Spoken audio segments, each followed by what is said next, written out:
Story RH, le podcast RH qui ne vous raconte pas d'histoire. Bienvenue à toutes, bienvenue à tous. History is made of stories. Dans cet épisode, nous allons nous pencher sur le travail collaboratif qu'espèrent de nombreuses entreprises et nous demander s'il ne serait pas une victime collatérale du paradoxe de Solow. Grâce aux outils digitaux dans lesquels nous avons investi massivement, il ne fait aucun doute que le travail collaboratif va être boosté très rapidement. Et c'est une nécessité face à ces impératifs de transformation auxquels nos entreprises font face. Concrètement, tu veux dire que parce que tu as équipé toute la boîte de Teams, SharePoint et autres Trello, Slack, Front Monday et que sais-je encore, tout le monde va se mettre à mieux bosser ensemble, c'est ça ? Parce que tu crois que ça suffit d'acheter une Formule 1 pour t'appeler Senna ou Hamilton ? Pas si sûr. Teams et paf, ça y est, c'est collaboratif. Et si c'était plus complexe que ça ? Alors, travail collaboratif et paradoxe de Solow, c'est quoi l'histoire ? Reprenons notre histoire avec bon sens, c'est-à-dire dans le bon sens, et en l'occurrence, c'est celui de l'histoire. De nombreuses entreprises appellent en effet de leur vœu à une plus grande transversalité.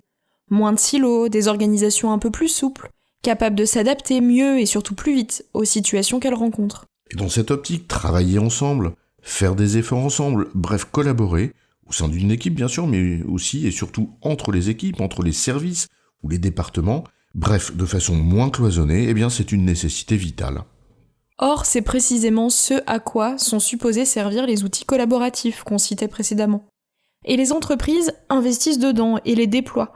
Le mouvement a d'ailleurs été significativement accéléré par la force des choses durant la crise sanitaire de 2020.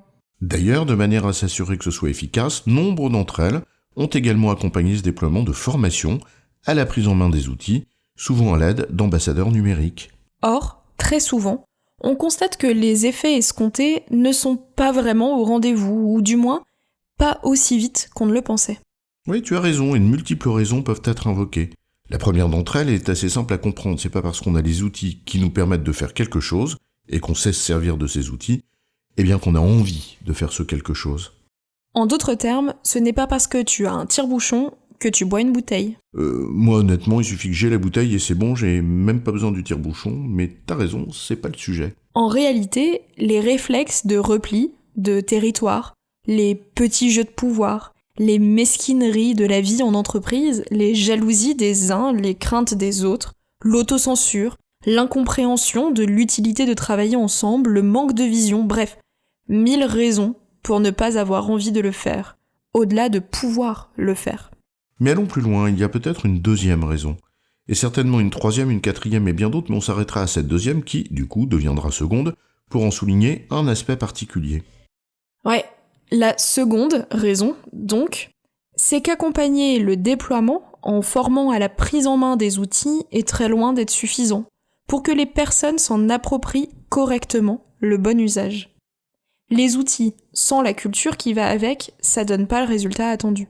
Et la culture, ça prend du temps, il ne suffit pas d'être plongé dans la piscine pour apprendre à bien nager. Être exposé massivement aux outils, cela accélère certainement leur appropriation, bien sûr, mais les résultats qu'on attend de leur bonne utilisation prend beaucoup plus de temps. Il y a donc un temps de latence entre le moment où l'on investit dans l'outil digital et le bénéfice que l'on en retire de façon effective. Et c'est exactement ça, le paradoxe de Solow. Robert Merton Solow, c'est un économiste américain récompensé par un prix Nobel d'économie pour ses travaux sur la théorie de la croissance en 1987. Mais en 1987, Slack, Teams, tout ça, ça n'existait pas. Alors tu peux me dire pourquoi tu l'invites dans notre discussion ? Certes, il n'y avait pas ces outils collaboratifs, mais il y avait déjà l'informatique. Et Solow écrivait dans un article du New York Times, en 1987, « You can see the computer age everywhere, but in the productivity statistics ».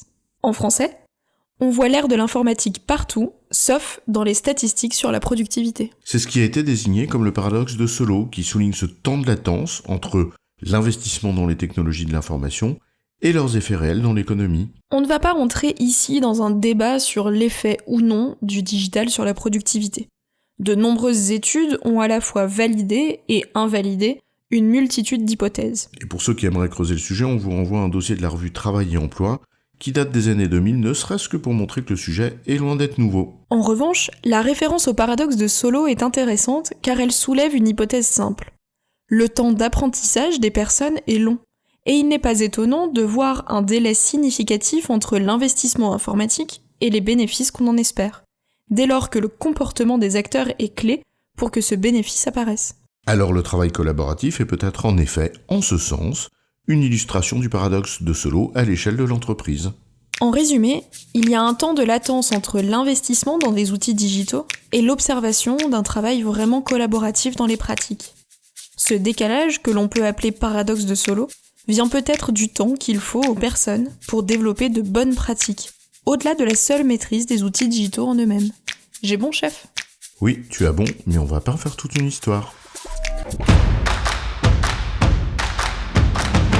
Story RH, le podcast RH qui ne vous raconte pas d'histoire. Retrouvez tous les épisodes sur storyrh.fr.